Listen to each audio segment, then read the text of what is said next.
नमस्कार प्रिय दर्शकों, आप देख रहे हैं ज्योतिष मंत्रा। प्रिय दर्शकों, आज वशीकरण के लिए एक अत्यंत सरल और प्रभावी प्रयोग की चर्चा है। 64 योगिनी का ये अत्यंत प्रभावी साबर मंत्र प्रयोग है। वशीकरण में इत्र के माध्यम से या पुष्प के माध्यम से, दोनों ही माध्यम से आप इस वशीकरण को कर सकते हैं। किसी को प्रत्यक्ष रूप से यदि आप पुष्प दे सकते हैं तो भी आप ये वशीकरण कर पाएंगे, अन्यथा स्वयं को ही इत्र लगा लीजिए। जब भी आप उस व्यक्ति के निकट जाएं तो इत्र लगा करके जाएं, इत्र को ही अभिमंत्रित कर लेना है। इत्र लगा कर जाएंगे, इत्र की सुगंध से ही वो आपके वशीभूत होंगे, वशीकरण में आ जाएंगे। इतना सरल और प्रभावी प्रयोग है। बात यदि करें विधि विधान की, वह भी कोई क्लिष्ट नहीं है, अत्यंत सरल विधान है। और वैसे भी साबर मंत्रों में बड़े विधि विधान की आवश्यकता नहीं होती। किसी शुभ योग सिद्ध मुहूर्त में मंत्र को एक बार जागृत कर लिया जाए, अपने अनुकूल बना लिया जाए और उसके बाद उस मंत्र का प्रयोग किया जाए। तो आपको भी किसी शुभ योग सिद्ध मुहूर्त में पहले इस मंत्र को चैतन्य करना है, जागृत करना है, उसके बाद इसका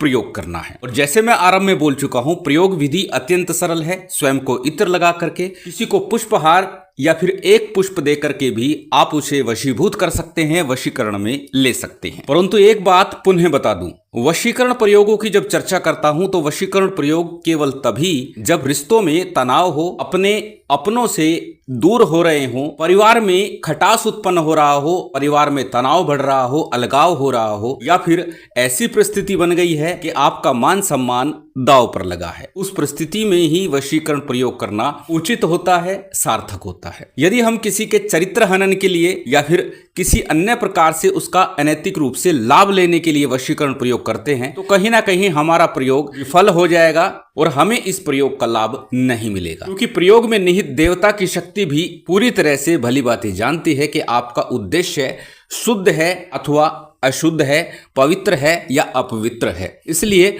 पवित्र मन से, शुद्ध मन से, शुद्ध भाव से और अच्छे उद्देश्य के लिए, शुभ उद्देश्य के लिए इस प्रयोग को करें। बात करते हैं कैसे और किस दिन इस प्रयोग को करना है। तो सबसे पहले सामग्री की बात कर लेते हैं। सामग्री के साथ इस प्रयोग को संपन्न करेंगे। सभी सामग्री आपकी स्क्रीन पर लिखी हुई है। सामान्य पूजन सामग्री जिसमें अक्षत, पुष्प, धूप, दीप, नैवेद्य, फल, फूल, मिष्ठान, इसके साथ में एक इत्र की शीशी हो। 64 योगिनी यंत्र लेना है जो कि प्राण प्रतिष्ठित हो। प्राण प्रतिष्ठा विधि साबर मंत्रों के माध्यम से मैं दे चुका हूं। प्राण प्रतिष्ठा विधि का लिंक आपको डिस्क्रिप्शन में दे दिया जाएगा। वहां से उस विधि को देख करके अपने यंत्र, माला और तावीज को तन्य कर सकते हैं, जागृत कर सकते हैं, सिद्ध कर सकते हैं। सिद्ध करने के बाद में यंत्र, माला या तावीज का प्रयोग करेंगे तो लाभ निश्चित होगा, हर हाल में होगा। सभी सामग्री आपकी स्क्रीन पर लिखी हुई है, इसे नोट कर लीजिएगा। जो भी इसमें से ले सके वो ले लीजिएगा। मुख्य रूप से स्फटिक की माला लेनी है, 64 योगिनी यंत्र लेना है, इत्र की शीशी और भोग सामग्री। ये सामग्री मुख्य है। अन्य पूजन सामग्री में जो आपकी व्यवस्था बन जाए वो ले लीजिएगा। अब बात करते हैं किस दिन,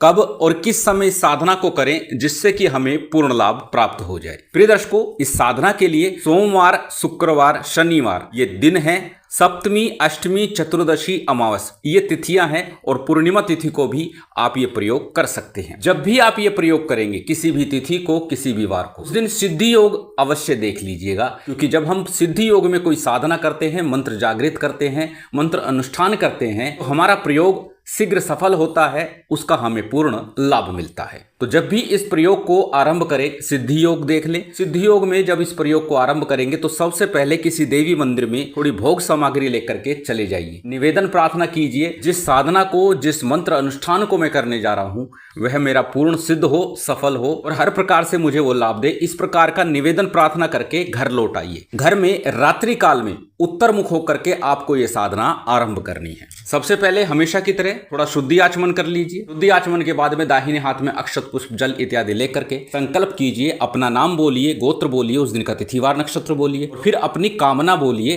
किस कामना से प्रयोग कर रहे हैं तो निश्चित है वशीकरण का प्रयोग है तो सर्वजन वशीकरण हेतु या फिर किसी व्यक्ति विशेष के लिए कर रहे हैं तो उसके नाम से ही संकल्प ले लीजिएगा कि उस व्यक्ति को अपने वश में लाने के लिए मैं ये प्रयोग कर रहा हूं। यहां पर एक बात बता दूं, साधक जब करेंगे तो सर्वजन वशीकरण के लिए करें। किसी व्यक्ति विशेष के लिए कर रहे हैं, अपने घर परिवार के किसी सदस्य के लिए कर रहे हैं तो आप उस व्यक्ति विशेष के नाम से ही संकल्प लीजिएगा।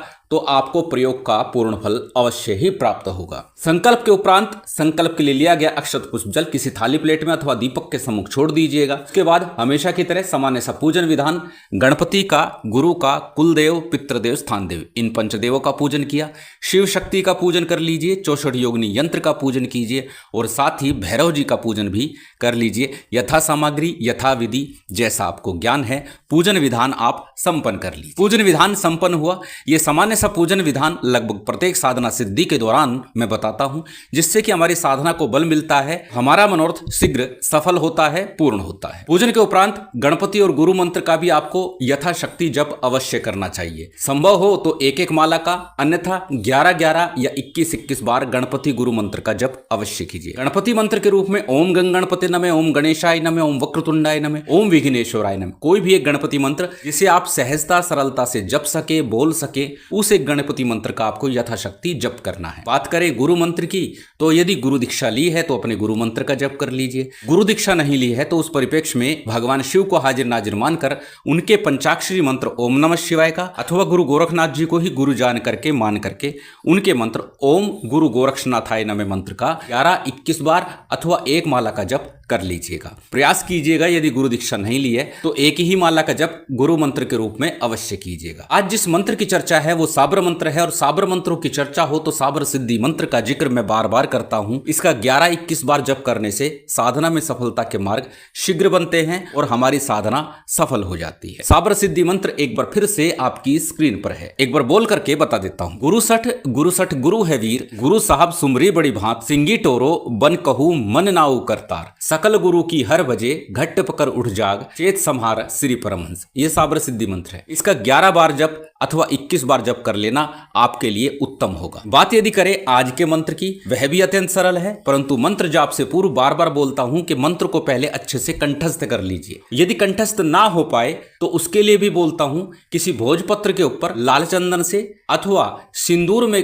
गाय का घी मिलाकर अनार अथवा चमेली की कलम से भोजपत्र के ऊपर मंत्र को लिख लीजिए। उस मंत्र को देखते हुए उसका जप कर लीजिए, तो भी आपका मंत्र सिद्ध होगा, सफल होगा, जागृत होगा। मंत्र अत्यंत सरल आपकी स्क्रीन पर है, एक बार बोल करके बता देता हूं। ओम नमो आदेश गुरु को, एक फूल फूल भर डोना, 64 योगिनी ने मिल किया टोना, फूल फूल वह फल न जानी, हनुमत वीर घेर घेर दे आनी, जो सूंघे इस फूल की बास, उसका जी प्राण हमारे पास, उती होए तो जगाए लाओ, और देखे जरे बरे, मोही देखे मोरे पायन परे, मेरी भक्ति गुरु की शक्ति, फुरो मंत्र ईश्वरो वाचा, वाचा वाची से टरे तो कुंभी नरक में परे। मंत्र को पुनः कहूंगा, पहले अच्छे से कंठस्थ करके जब मंत्र जाप करेंगे तो उत्तम होगा, क्योंकि बीच बीच में जब मंत्र भूलते हैं तो एकाग्रता भंग होती है और मंत्र सिद्धि में बाधा आती है। इसलिए मंत्र को कंठस्थ करें या फिर सामने लिख कर रखें, उसके बाद मंत्र का जाप करें। अब मंत्र जाप कितना करना है? ग्रहण काल नजदीक आ रहा है, ग्रहण काल में करेंगे तो ग्रहण अवधि जब तक चले उस समय अवधि में आपको इस मंत्र का अगणित संख्या में यानी बिना गिने ही जप करना है। यदि अन्य दिनों में करते हैं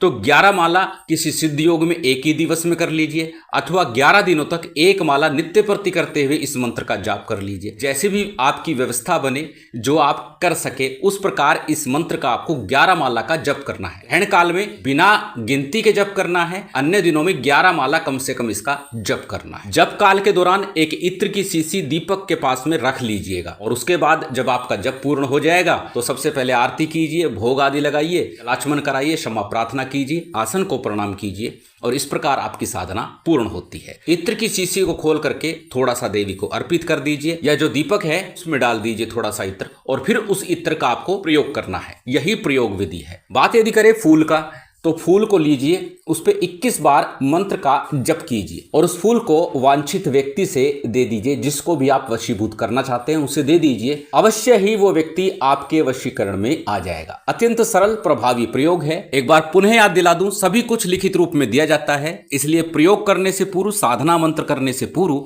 लिखित रूप को भी अवश्य देखें, जिससे कि आपका मंत्र जाप साधना पूर्ण रूप से सफल हो, सिद्ध हो। शिव शक्ति की विशेष कृपा आप सभी को प्राप्त हो, यही कामना है। उम्मीद करता हूं आज की ये जानकारी, ये वीडियो आपको अच्छी लगी होगी। यदि अच्छी लगी हो तो कृपया लाइक कीजिएगा, शेयर कीजिएगा। यदि चैनल पर नए हैं तो सब्सक्राइब कर बेल आइकन बटन दबा दीजिएगा। जय माता दी, जय श्री राम।